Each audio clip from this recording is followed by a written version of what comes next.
"You're not allowed to be here." That's the first thing she ever said to me. No hello, no welcome to the building, just those 5 words, spit out like I'd trespassed into some sacred temple instead of walking into the condo I legally inherited.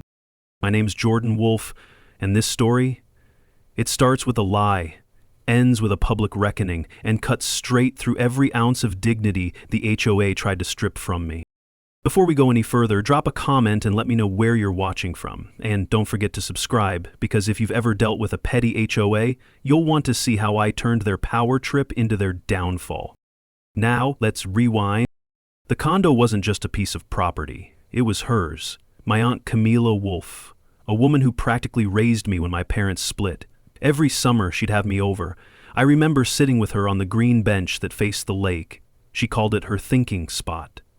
That old bench is still there, worn and cracked, right under the willow tree near the water's edge. That's where she told me stories, where she read me her poetry, where she said, "Jordan, someday this place will be yours. Take care of it, not the building, the soul of it." So when she passed from a sudden stroke last November, I didn't just come back for a roof. I came back for her memory, for the green bench, for everything she stood for. Moving in was supposed to be quiet, just a fresh start, a slow return to something familiar. I parked the moving truck, hauled up 2 suitcases, and before I could even put down my keys, she appeared. Clarissa Maddox, mid-50s, sleek gray bob, wine-colored blouse, and a face so tightly pulled into a smile it felt like it might snap. "You're not allowed to be here," she said, arms crossed, standing like she owned the hallway. I blinked. "Excuse me?" "This unit is not listed as occupied. We had no notice of transfer." "Well, that's because the title went through probate court. My name's on the deed. Want to see it?" She didn't. Not really. She just stared, eyes darting to my boxes like they offended her. Clarissa was the HOA president, and from the way the neighbors seemed to shrink when she passed, I could tell she ran this place like a dictatorship wrapped in pastel decor. Still, I tried to keep it civil. "Look, I'm just here to settle in. If there's paperwork to file, I'm happy to get it done." "You'll need to clear that decorative wreath from the door," she said instead. "It violates our uniform facade policy." It was a small wreath, nothing flashy, just a woven circle with my aunt's initials, CW, embroidered on a strip of ribbon. I opened my mouth, closed it. That wreath had hung there for 12 years, untouched. I knew because I'd made it with her when I was 16. She said it reminded her of home. I said nothing, just gave her a nod, went inside and set the wreath gently on the console table near the entry mirror. My first compromise, my first mistake. That night, I walked down to the lake. The bench was still there, the paint peeled. One leg sank into the dirt a little more than I remembered, but it still faced the same stretch of quiet water. Still held the memory of her laugh. I sat there for a long time, the wind brushing past like she used to stroke my hair when I cried as a kid, and I made myself a promise. I'll stay. I'll fight if I have to, but no one's gonna erase her name from this place. The next morning I woke up to a notice on my door. Unauthorized occupancy, violation of HOA Article 4, Section D, please vacate or face legal action. Just like that. No conversation, no knock, just a slip of paper threatening to take away something that wasn't just mine by law, but by blood, by memory, by love. I folded the paper, shoved it in a drawer, and opened my laptop. If Clarissa wanted to play power games, she'd pick the wrong guy. I'd spent years investigating police misconduct, corruption, and paper trail fraud. I knew how to follow rules, and how to hold people accountable to them. I wasn't going to let her win. Not here. Not with that bench still standing. I didn't expect the knock.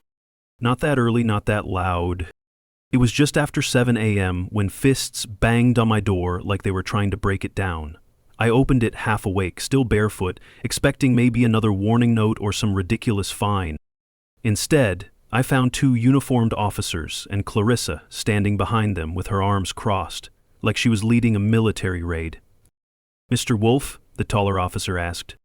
"You're under arrest for unlawful entry and trespassing." I laughed. I actually laughed. "You've got the wrong guy." "No, sir," he said, already stepping forward.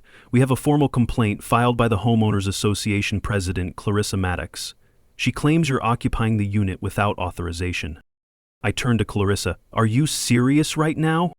Her voice was calm, rehearsed. You were told yesterday that your presence violates the association's residency requirements. That's not how title transfers work. She didn't flinch. We'll let the courts figure that out. Before I could grab my phone or even put on shoes, they had cuffs on my wrists. Cold metal against skin. I hadn't even had time to scrub clean from sleep. They didn't rough me up, but they weren't gentle either. Clarissa watched the whole thing like she was watching a commercial she'd seen a dozen times. One officer muttered, "We're just following up on a legal complaint, sir." Legal. That word stuck in my throat like a splinter. There was nothing legal about this. My name was on that deed. I had documents from probate, a notarized copy of the will, a transfer confirmation from the county registrar. But none of that mattered when you're in the back of a patrol car, barefoot, and your neighbor's watching from her porch with a mug of coffee and a half smirk. They'd booked me, took my fingerprints. I didn't panic. I'd seen worse than this in my old job. But the thing that hit hardest wasn't the arrest. It was the smudged fingerprint sheet sitting on the cold table, and the name next to it. Jordan Wolfe, listed as suspected squatter. I didn't belong in a cell, but someone wanted me to feel like I did. Hours passed before anyone said a word beyond protocol. Finally, a woman came in with a tablet and a slight frown. "Detective Carla Reyes." "You're the civil rights guy, right?" she asked, flipping through my record. "Formerly, I work contract now." She gave me a long look. Not judgmental, more like calculating. "You got proof you live there?" "In my phone, on my laptop, you took both." She tapped her stylus. "Why would your HOA president push for an arrest if you're the legal heir? Have you ever deal with someone who doesn't want to be challenged?" Reyes didn't answer, just clicked through something on her screen. "You'll be out today. I'll file this under pending ownership verification. But you need to talk to whoever's running that circus over there. They pulled some strings." "I'm not going away," I said quietly. "I didn't say you should," she replied. "But next time, maybe keep a hard copy of the deed somewhere she can't argue with." By the time I got back to the building, the sun was slipping behind the trees. The green bench caught a few gold streaks through the willow branches. It almost looked like it was waiting for me. A yellow HOA violation slip fluttered on my door again, this time for unauthorized doormat. My aunt's old mat, faded with her initials. I bent, picked it up, and rolled it under my arm. Across the hallway, a man watched me from a half-open doorway. Thin glasses, gray cardigan, expression unreadable. I nodded at him. "Hey." He didn't speak, just nodded once and shut his door. I didn't know his name yet, not then, but I'd remember that silence. Inside, I opened the drawer, pulled out Clarissa's fake violation notice, and added it to the new one. Then I printed off my deeds, stamped documents, and county transfer letter. I made 3 folders. One for the HOA office, one for a lawyer I hadn't called yet, but I would. She thought embarrassment would chase me out, but she'd just handed me my opening move. I set the folders on the table, walked back out to the lake, and sat on the green bench until the streetlights flickered on. If she wanted war, I was ready to make it public. I didn't sleep much that night. The folders sat on the table like 3 loaded triggers, one to prove I belonged, one to expose Clarissa's power grab, one to start a war if it came to that. The next morning, I dropped the second folder at the HOA's front desk, a converted mailroom with a fake ficus, and an old printer that made a wheezing sound every time it spat out a page. The woman behind the desk didn't meet my eyes, just took the folder like it burned. I walked away slow, calm on the outside, tracking every stare I passed like I was back on a case again. Clarissa didn't show her face, not yet, but I knew her type. She'd wait till she could make the next move look like my fault. People like her didn't scream, they wrote memos. Around noon, I headed down to the laundry room, not because I needed to wash anything. I just wanted to breathe in a corner she hadn't labeled yet. That's where I saw him again, the man from the doorway. Thin-rimmed glasses, cardigan a size too big, folding a stack of towels like he was performing surgery. I nodded. "Hey again." This time he spoke, soft, clipped. "Jordan," I said, "I live in 4B. Camila Wolfe was my aunt." His hands froze mid-fold. "Camila. She was kind. Brave, too." He stared at the towel, not me. "Didn't always agree with the board." I leaned against the dryer. Neither do I. His eyes flicked toward the hallway, nervous, like someone might be listening. They keep files, on everyone. I tilted my head. Files? Eli pressed his lips tight. You didn't hear it from me. His fingers trembled slightly as he picked up another towel. He was trying to be casual, but casual people don't flinch every time the door creaks. I didn't push, just let the silence sit. Did you ever talk to Clarissa? I asked. He shook his head. Only when necessary. You, on the board? A pause. He nodded once. Treasurer. That explained the tension, being on the inside without being one of them. I could see it. He wasn't built for confrontation, but guilt lived in his shoulders. The kind that makes a man stay quiet longer than he should. A timer buzzed. Eli grabbed his basket and moved to leave. If you ever need to talk, I said, or if you remember something, my door's open. He gave a faint nod but didn't look back. That evening, another violation notice appeared. Excessive foot traffic. Apparently walking down to the lake twice in one day was too much for Clarissa's sense of order. I snapped a photo of it, logged the time, and added it to the folder. At this rate, I was going to need a filing cabinet.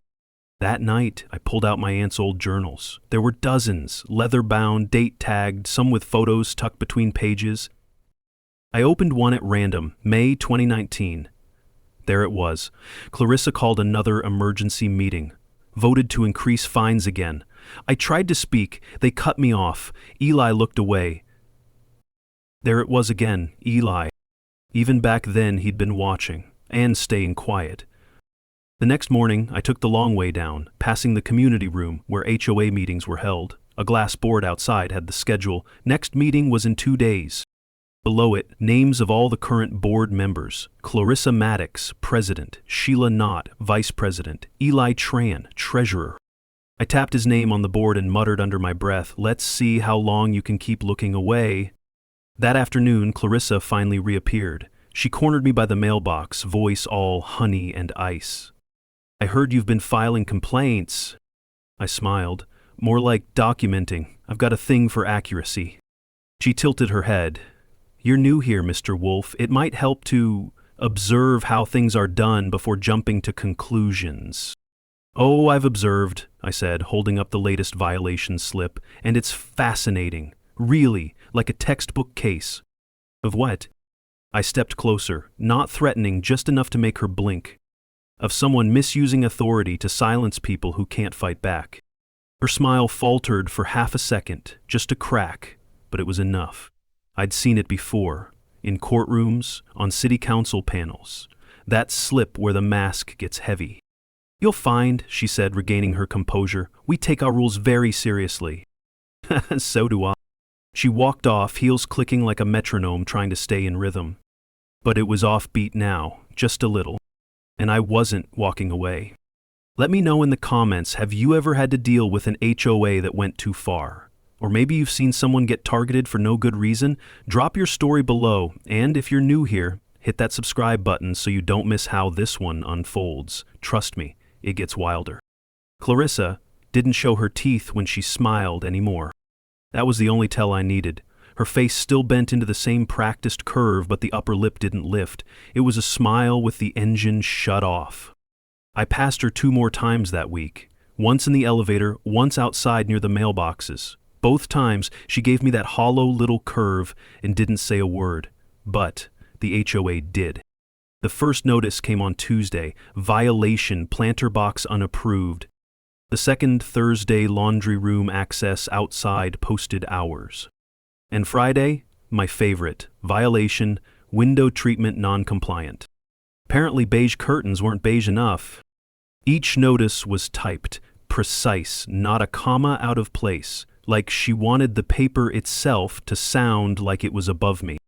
I logged every one of them. Photo, timestamp, witness if available, started keeping the violations in a red accordion file I labeled false charges. That thing was getting thicker than a college thesis. What Clarissa didn't know, or maybe she did and didn't care, was that every notice she issued without a vote or hearing became part of a pattern, and patterns are the first thing any investigator learns to chase. Still, this wasn't just about rules anymore. This was about erasure. Erasing Camila, erasing my name, turning me into some ghost squatting in his own bloodline. But I wasn't about to disappear. At the next HOA meeting, I showed up early, sat dead center in one of the folding chairs. People trickled in slowly, eyes cautious, voices low. Most of them avoided sitting near me. Eli arrived late, kept his head down, took a seat 2 rows behind Clarissa like he was hiding in church. Clarissa opened the meeting with her usual silky tone. "Let's move quickly tonight, folks. We have a light agenda." I raised my hand. She blinked like she hadn't seen me walk in. "Yes, Mr. Wolf?" "I'd like to speak." A few murmurs. Someone cleared their throat behind me. Clarissa's smile went extra wide. "This is not a Q&A forum. Please submit your concerns in writing." "I did," I said, holding up a copy of the file I'd dropped at the front desk. 3 days ago, and 2 days before that." She looked down at her clipboard like she might find a trap door under it. "We'll review it in the next closed session. I'm a legal occupant, I have documentation, and you've issued 6 violations in 8 days, none of which are supported by any HOA code. You'll need to make an appointment if you want to." "I have, you canceled it." Silence. Clarissa looked at the crowd and gave the kind of smile someone gives right before telling a lie. "We're simply enforcing community standards." I stood up. "No, you're retaliating. There's a difference." That got her attention. "You're out of order, Mr. Wolf," she snapped, and for the first time the gloss peeled back. Her voice cracked, just a little. I didn't sit back down. "You're fabricating violations to push me out of a property that was legally passed to me. You've overstepped your authority. And you're not just targeting me. I've spoken to 3 neighbors. 2 fined for decorative wreaths. 1 for wind chimes." Clarissa looked toward Eli. And for the first time since I'd met him, Eli's eyes didn't drop. He didn't speak, but he didn't look away either. The meeting adjourned awkwardly. People shuffled out fast, mumbling. As I walked out, Sheila Knott, the vice president, brushed past me. Low voice. "You made her nervous." "She should be," I said. Back at my unit, I stood at the door for a moment, listening. Nothing. But inside, someone had shoved a paper under my mat. No envelope, just a single sheet. Typed, anonymous. "Look in the basement, she's been hiding things there. Locked file cabinet, far back left corner." I read it twice, no signature, just a whiff of something behind the text. Someone was done being silent. Across the hallway, Eli's lights were off, but I could have sworn I saw the curtain shift, just a flick. That night I stared at the ceiling until the numbers on the clock blurred into white noise. The red folder sat on my desk, full of violations that meant nothing on their own, but when stacked together, they whispered the shape of something bigger. I reached for my aunt's journal again, same handwriting, same steady loops. A passage stood out. "It's not about rules anymore, it's about control." Yeah, I got that now. But if control was what Clarissa wanted, she'd have to rip it out of my hands. Because I wasn't moving. Not for her, not for anybody. I didn't go down right away. Something about the note. It wasn't just a tip, it felt like a dare. Look in the basement, simple enough on the page, but heavy in the air. I waited until the building was quiet, past midnight, when even Clarissa's blinds stopped twitching. The key fob opened the stairwell door with a beep that sounded way too loud in the silence. I took the steps down slow, lights buzzed overhead. Those old industrial fluorescents that flicker every few seconds like they're about to give up. The basement smelled like dust and damp paper. It wasn't sinister, not yet, just forgotten. Storage units lined the back wall, chain-link doors secured with padlocks. An old vending machine hummed lifelessly near the boiler room door. The far back corner was darker. One of the lights above had burned out completely. I moved toward it, shoes crunching softly on loose concrete. Left corner. That's what the note said. At first, I didn't see it. Just boxes stacked to my shoulder. I crouched to move one, and that's when I caught it. A steel cabinet, wedged behind an unused shelf, half hidden under a canvas dropcloth. The lock was rusted but solid. I tugged the cabinet free. It scraped the floor, loud enough that I froze mid-drag, heart punching against my ribs. No footsteps, just silence again. The cabinet was standard, 2 drawers, top one locked, bottom slightly ajar. I pulled it open. Files, dozens of them, each labeled by unit number and name. Most were benign. meeting minutes, inspection checklists, service requests, but some weren't. I opened one marked Unit 3A Feldman. Inside, a stack of printed email chains, copies of fines, notes, and Clarissa's handwriting. Repeat offender, push for eviction. Another, Unit 2D Marquez, a post-it stuck to the front, uncooperative, use maintenance code violation route. It wasn't management, it was surveillance. I reached the file marked 4B Wolf Camila. My chest tightened. Inside, 3 pages, all dated years before she passed. One marked in red, warning sent, garden box, note, not removed, follow-up, push, legal clause if repeat behavior continues. My aunt had told me once that she stopped planting flowers in 2019. She didn't say why. Now I knew. I snapped photos of everything. My hands shook not from fear but from rage. They weren't just petty. They were calculated, systemic. This wasn't about order. It was about squeezing people out, about control, about silence. A creak echoed down the stairwell. I stuffed the file back, closed the drawer fast, and flattened against the wall. Another creak, slower this time. Footsteps, 2 maybe, not fast. Someone moving, cautious. I killed the flashlight on my phone and held my breath. The footsteps stopped near the vending machine. A pause, long. Then a voice. Low, familiar. You find it? Eli. I stepped out. He flinched like he expected someone else. Jesus, he hissed, hand on his chest. Don't sneak up like that. You sent the note? He nodded, barely. I didn't write it, just passed it on. From who? I can't say, he looked over his shoulder, but they're tired and scared, like I was. Was? I voted no on her removal once, he said. Clarissa, just once. My fines tripled in a week. Got a letter saying I was behind on dues. I wasn't.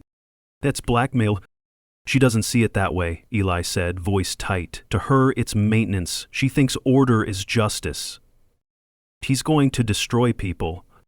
Eli didn't argue. He just said, she already has. He slipped a small envelope into my hand. Take it. You'll need it soon. But don't let her see it yet. What is it? Proof, he said, and names. I stared at him. Why help now? He gave a broken smile. Because Camila deserved better. And maybe you do too. He turned and walked back up the stairs, slow and hunched, like that one confession had aged him 5 years. I waited until the stairwell door clicked shut, then I looked at the envelope.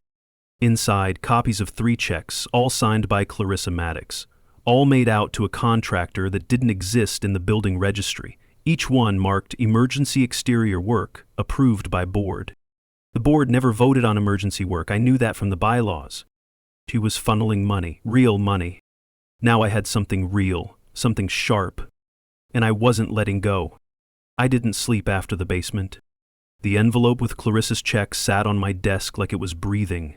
Small, quiet, but alive. Proof of fraud, not theory, not paranoia. Real names, real money, and her real signature. Enough to make things move, but I needed more. Because taking down someone like Clarissa wasn't about waving around one document. It was about tying knots tight enough she couldn't slip through. That morning, I didn't head to the city clerk's office like I'd planned. I went down to the lake. The sky was low and gray, but the water was still, like it knew how to hold secrets. I sat on the old green bench again, the same one Camila and I used to share when I visited during college breaks, both of us barefoot, drinking lemonade from paper cups with names written in Sharpie. Back then, she talked about the building like it was a second skin. Every crack in the wall had a story, every neighbor had a name. She fought for this place, she loved it, and she never once mentioned being afraid of the people in charge. I closed my eyes and pictured her. Denim jacket, red glasses, always a book in her lap and a folder under her arm. She always carried folders. I stood up and walked to the bench's far corner, crouched down and ran my hand along the underside. It was still there. A small brass plate, half loosened at the edges. In honor of M. Wolf, who taught me how to dig. Camila's dad, my grandfather. She'd told me once. Grandpa used to hide cash under the floorboards during the war. Said if you want to protect the truth, bury it where you'd never expect it.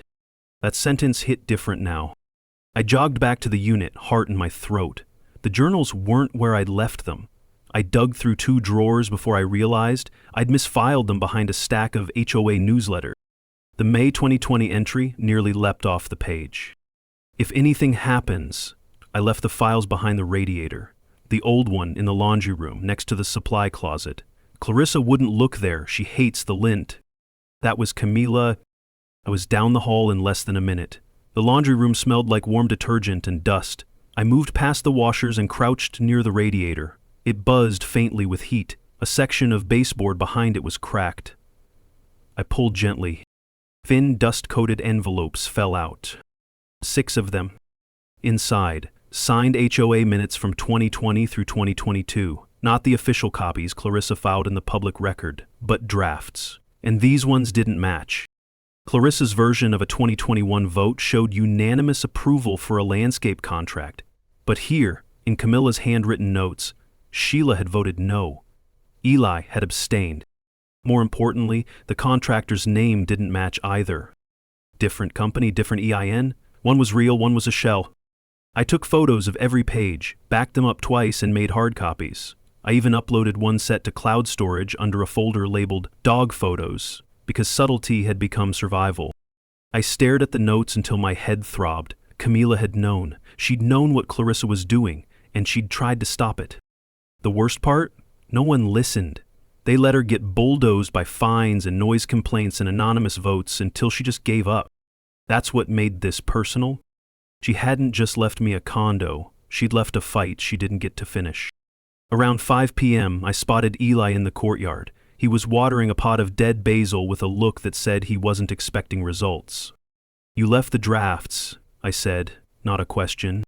He didn't flinch. No one wanted to believe her, but I did. "You should have done something." "I know." He walked over, pulled a folded page from his pocket, and handed it to me. It was a signature page from a 2022 vote. Clarissa's name was there. That was a new one I hadn't seen before, Gina Fielding's secretary. I blinked. She quit. 2 weeks after that meeting, moved to Arizona. But she didn't leave quietly. "What do you mean?" Eli looked down. "She recorded everything." Have you ever found something someone tried to hide, like an old letter, a journal, or proof that changed everything? Drop it in the comments. I'd love to hear what you uncovered. And if you're not already subscribed, hit that button now, because what I'm about to uncover next, it's not just shocking, it's criminal. She recorded everything. Those 3 words from Eli cracked open the next stage of this war. I didn't need to ask how he knew. He pulled out a slip of paper. Gina Fielding's old forwarding address. Tucson, Arizona. Written in tight looping penmanship, like even her handwriting wanted to stay neat despite the chaos Clarissa left behind. "She mailed me a copy," Eli said. "After she left, I couldn't open it, not until you showed up." "What's on it?" "A thumb drive," he said. "Meeting audio, unedited." My chest tightened. "And?" He looked down. "I only listened to 10 minutes. It was enough." Back at my unit, I booted up my old laptop, the one Camila used before she got her tablet. Plugged in the drive. The folder had one file, HOA_MTG_522_UNCUT_UNDP3, dated 5 weeks before Gina quit. I hit play. Voices buzzed through, the mic scratchy but clear. Clarissa was the first one talking. She always was. "We'll push it through without a formal vote. They won't ask questions." Another voice, Sheila, probably, "But that's not how it works. You can't just get protocol." "Clarissa, do you want your dues to go up? Because that's what happens when we play nice." Then silence. Then Gina. Her voice wasn't angry, just calm, too calm. "This isn't enforcement, Clarissa. This is targeting." More static, a chair scrape. Clarissa, "And if you don't like how I run things, resign." Gina, "Maybe I will." Click. That's where the file ended. I sat back, headphones still on, pulse racing. She'd caught them. This wasn't just fines or favoritism, it was recorded evidence of intentional manipulation and threats. I stared at my laptop screen like it might blink back. It didn't. Now came the part I hated most, planning. I'm not a strategist by nature. I'm a hands-on guy. Fix it, lift it, move it. But now I had a stack of smoking documents, a ticking drive, and a building full of neighbors too scared or too tired to fight. That night, I stayed up sketching a timeline. Clarissa's first major override, the fake contractor checks, Gina's resignation, Camila's fines, my arrest. Each piece felt small on its own. Together, they painted a picture of rot. I needed help. Legal help. And I knew just who to call. Darla Bricks, Camila's old friend. Used to be a civil litigation attorney until she left the firm world and opened a solo practice. She once sued a property management company into bankruptcy for illegal evictions. I remembered Camila called her a pit bull with pearls. I found her number in Camila's phone records. The next morning, I sat in Darla's cramped office above a used bookstore. She wore a cardigan, combat boots, and a look that said she'd heard worse stories but didn't like this one. "You have the check copies?" she asked. I slid them over. "And the meeting minutes?" "Drafts and official versions, they don't match." Her brow lifted. "And you've got audio?" I nodded. "Unedited, from the secretary. Clarissa pressured a vote." Darla leaned back, smiled slightly. "You know how long I've waited for someone to walk in with this kind of MO? You think it's enough?" "It's enough to bring hell to a board meeting." He drafted a formal complaint letter while I sat there, addressed it to the HOA board, but CC'd the state regulatory office, the local housing inspector, and the neighborhood's community integrity council. She didn't stop there. "You're filing for injunctive relief," she said. "They're about to get a cease and desist if they try another fine. And we're requesting access to all HOA financials for the past 3 years. "What do I do?" I asked. "You stay visible. Go to the next meeting. Let them see your face. Let them know you're not scared." Her tone dropped lower. "And if Clarissa comes for you again, we'll bury her in paperwork before she can blink." I left her office with a folder full of legal documents and something I hadn't felt in months: momentum.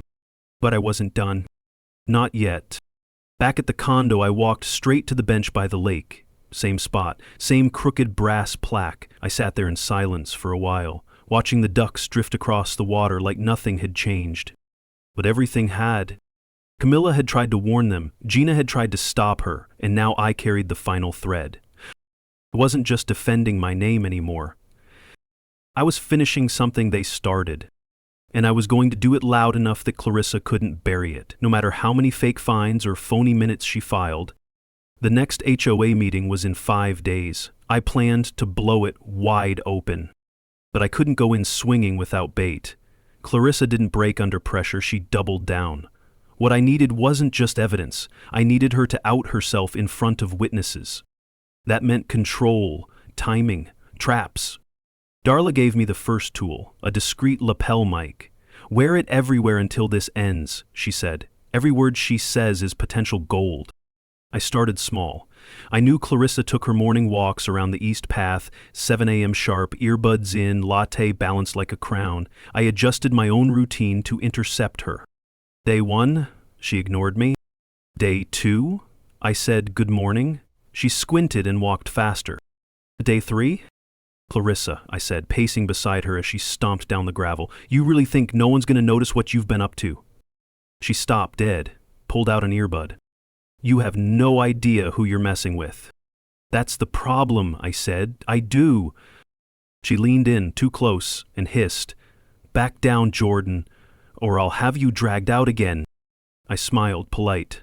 "Please, say that again for the mic." She froze. I tapped my lapel. She turned and stormed off, muttering something about harassment, but the damage was done. I'd poked the bear, and she was rattled. That afternoon, I stopped by the community inspector's office. Clarissa had violated several state HOA codes. Unapproved dues increases, misuse of discretionary funds, fabricated votes. All of it lined up with what I found.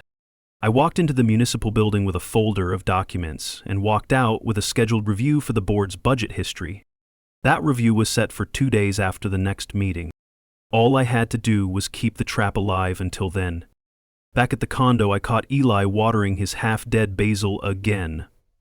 His eyes flicked to me, cautious. I gave him a nod.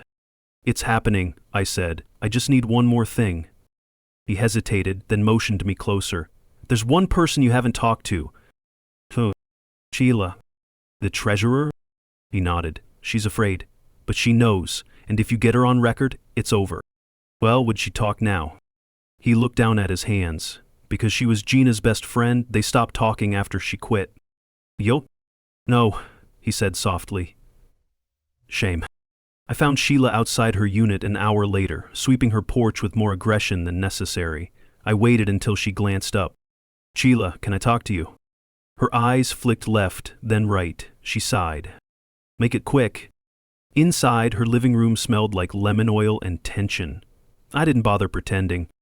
You were at that meeting, the one Gina recorded. Her jaw clenched.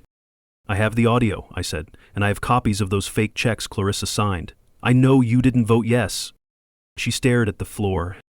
Sheila, I'm not here to drag you down. I'm here to end this.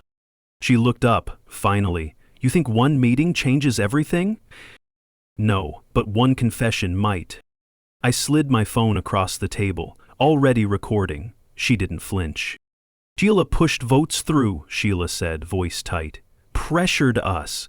She told Gina to resign or be removed. She faked financial records. I knew.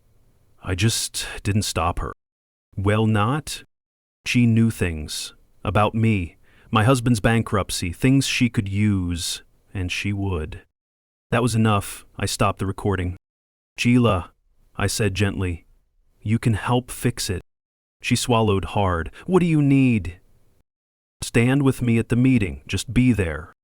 She nodded once. As I stepped outside, the sun was low and gold across the lake. I glanced at the bench again, the brass plaque catching the light like it was winking. I took a breath. I wasn't just reacting anymore. I was pulling strings. Clarissa thought she ran this place like a queen on a marble chessboard, but this time, she didn't see the pawn coming. And pawns. We reached the other side, too.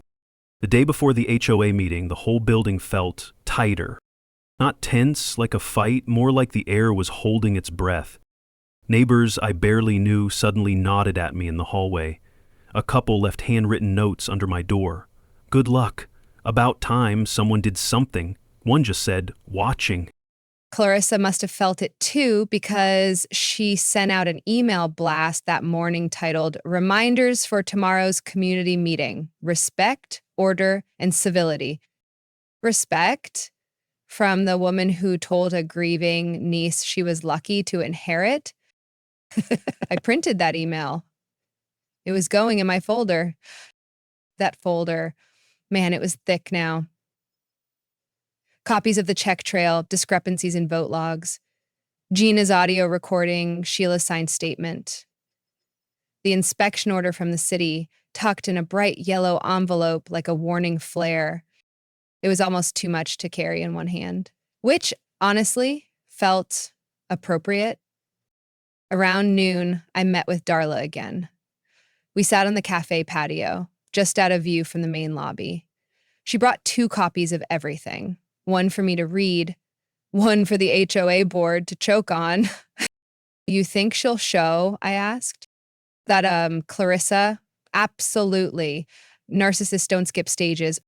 Sheila agreed to speak, quietly, but still. That's your climax, Darla said, tapping the folder. Let them crumble under their own lies first. Then she walks up and drops the hammer. Gina's voice will be enough? Darla raised an eyebrow. It's not about the audio alone. It's about pattern, pressure, intent. We don't need a smoking gun. We've got a whole forest fire. I sipped my coffee, half listening as a lawnmower buzzed somewhere across the street.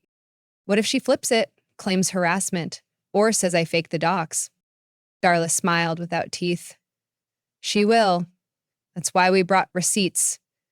You don't need to yell, just keep walking. That night, I went down to the lake one last time before the storm.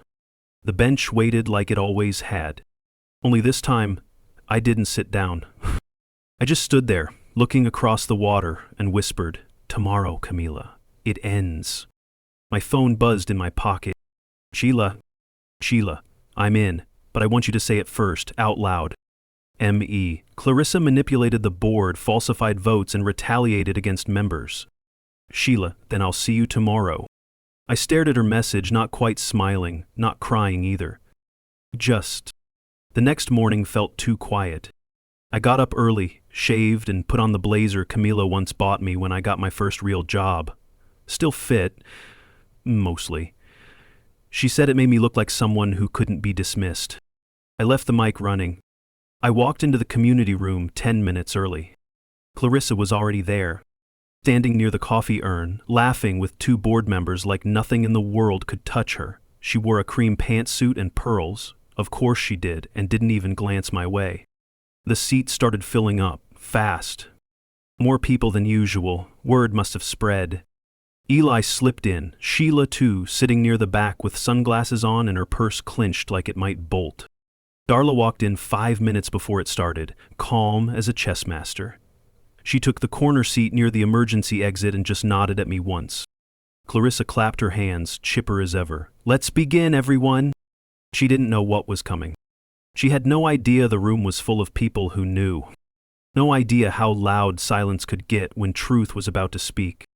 Have you ever stood up to someone in power, boss, landlord, HOA president, and felt the room shift around you?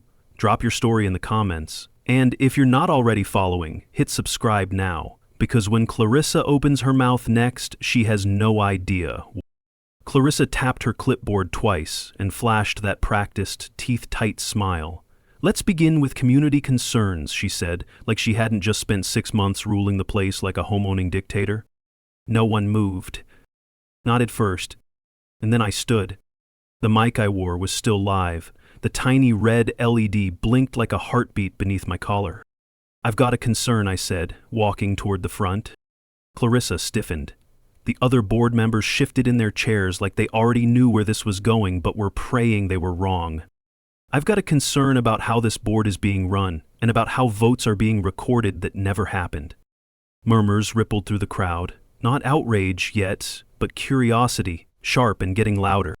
Clarissa raised a hand like she was swatting a fly. "Jordan, this is not the forum." "Actually, this is exactly the forum." I pulled a folded sheet from my blazer pocket.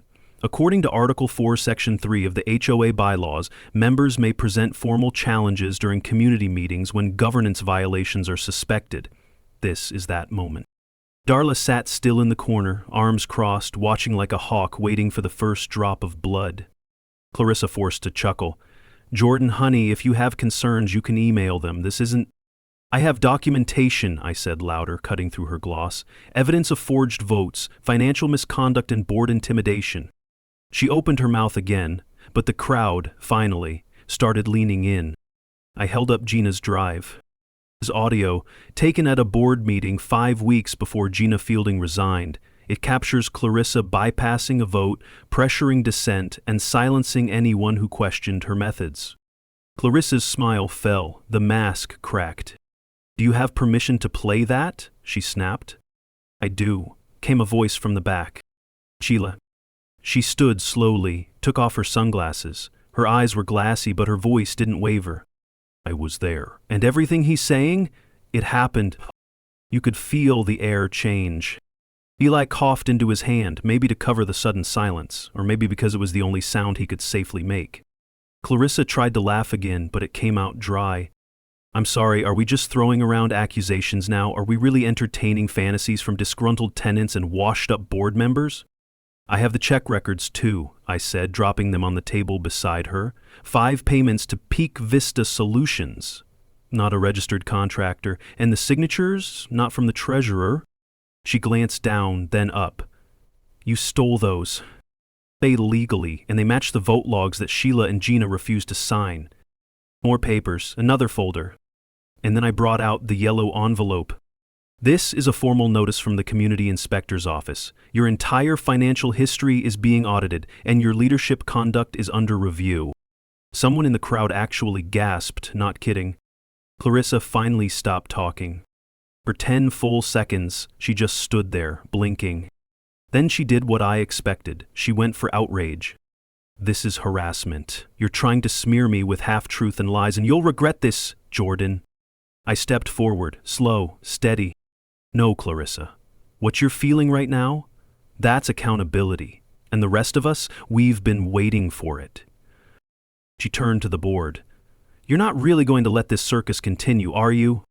But they weren't looking at her anymore. They were looking at me, and at Sheila, and at Darla, who finally stood up, voice calm and cutting.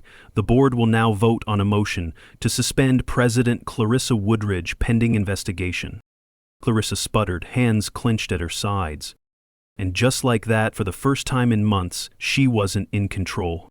Clarissa didn't take the vote well. She stood frozen at the center of the board table, shoulders locked like someone trying to hold back a hurricane with a cocktail napkin. The board sat silent, not out of respect, for once, but because they were calculating, watching, measuring the damage. Darla stepped forward and repeated the motion, louder, this time slower, like a teacher forcing a student to read their own detention slip aloud.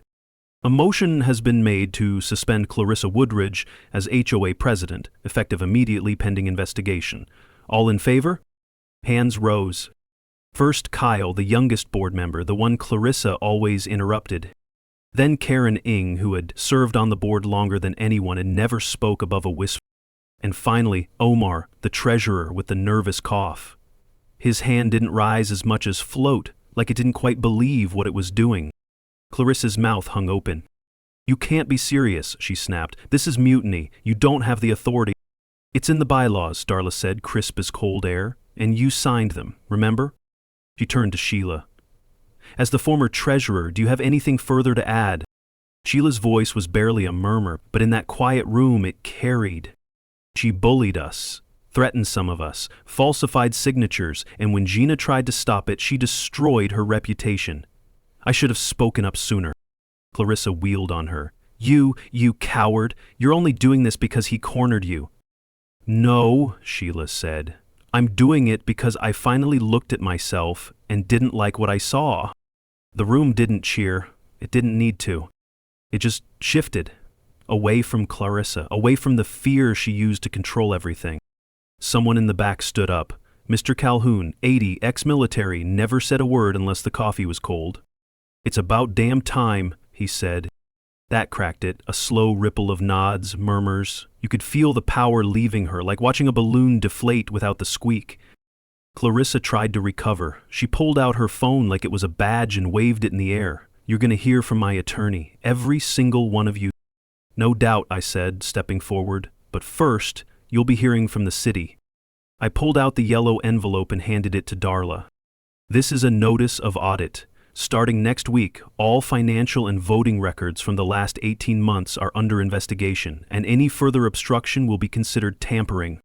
Clarissa snatched the envelope out of Darla's hands. Her fingers trembled, and for the first time since this all started, she didn't have a comeback. She turned, stormed past the board, and nearly knocked over the pitcher of water as she tried to leave. Nobody followed. As she slammed the doors behind her, Darla leaned over and whispered, "Would have made a better exit if she hadn't walked the wrong way. That's the supply closet." A few people chuckled, nervous but real. It was over, not completely, but the board voted. The evidence was public, the investigation was live. Clarissa was finished. I stepped outside with Darla, Sheila, and Eli trailing behind. The sun was just starting to dip, painting the building in gold. Eli gave a low whistle. I didn't think she'd ever fall. She didn't fall, I said. She tripped on her own lies. Sheila looked over at me, eyes soft. Thank you for not giving up. Thank Gina, I said. She left the first crack. I just followed it all the way down. We stood in silence a moment. Then Darla clapped once. All right, y'all. Who's ready for paperwork? 'Cause now the real cleanup begins. I smiled. For the first time in a long while, it didn't feel forced. Not because I'd won. This wasn't about victory. It was about taking back something that had been quietly stolen. Not just from me, from all of us. The next morning, I went back to the lake. Same time, just after sunrise, the world hadn't quite woken up yet. Birds barely chirping, water still as glass, and the bench was there. Exactly where it always had been. Unmoved, unbothered, like it had been waiting. I sat down, slow, knees popping from all the adrenaline still draining out of me. For the first time in months, I didn't feel like someone was watching me. No clipboard eyes, no veiled threats tucked inside cheerful HOA emails. Just the trees, the water, and the ache in my chest that wasn't anger anymore, just breath. I reached inside my coat pocket and pulled out something I hadn't touched in years. A folded piece of paper, wrinkled, faded, one edge singed from the time I left it too close to a candle during a power outage. Camila's sketch of this lake. She was 15 when she drew it. We were sitting right here, arguing about whether the horizon leaned more left or right. She swore it tilted. I said it was flat. She said, "Then you're not looking hard enough." I smiled at the memory, one of the good ones. After the funeral, I stopped visiting this spot. It felt too still, like the world dared me to remember, and I wasn't ready yet. But yesterday, everything shifted. Clarissa wasn't just removed, she was exposed. The audit started immediately. 2 more board members resigned within 24 hours. And Sheila, she signed up to help rebuild, said she wanted to do it right this time. We still had a long way to go. But the fear, that grip she had on everyone, they looked at me differently now. Not like the guy who made waves, but like someone who made space for truth, for fairness. For people like Gina, who fought first. For people like Camila, who believed there was always a better way, if you had the guts to stand still and see it. Footsteps crunched behind me. It was Darla. She handed me a coffee. "Figured you'd be here. You always know where to find trouble," I said. "Trouble's gone, remember?" I shrugged. "Her power is, but people like Clarissa, they don't vanish. They just look for new rooms to poison." Darla sat beside me. "Then we'll keep clearing rooms, one HOA at a time." I took a sip. The coffee was bitter, but real. She nodded toward the sketch in my hands. "She was talented." "She was everything," I said. Neither of us spoke after that, just sat, watching the sun climb, lighting the water inch by inch. Eventually I stood up, slid the sketch back in my coat. "You staying here?" I asked. Darla looked up. "Nah, I got a couple more fires to put out in the next neighborhood over. But if you ever run for HOA president, let me know. I'd vote for you." I laughed. "That's the meanest thing anyone's ever said to me." She winked, then turned and walked back up the gravel path. And I turned back to the lake. That bench, that stillness, it wasn't just a place anymore. It was proof. Proof that some things survive. Some things, truth, family, dignity, they outlast the people who try to bury them. Camila once told me, you don't have to scream to be heard, you just have to stand where they can't ignore you. I stood. Have you ever been pushed around by an HOA or someone in power and stood your ground? Share your story in the comments, I want to hear it, and tell me where you're watching from. If this hit home, subscribe, because this isn't just my story, it's ours.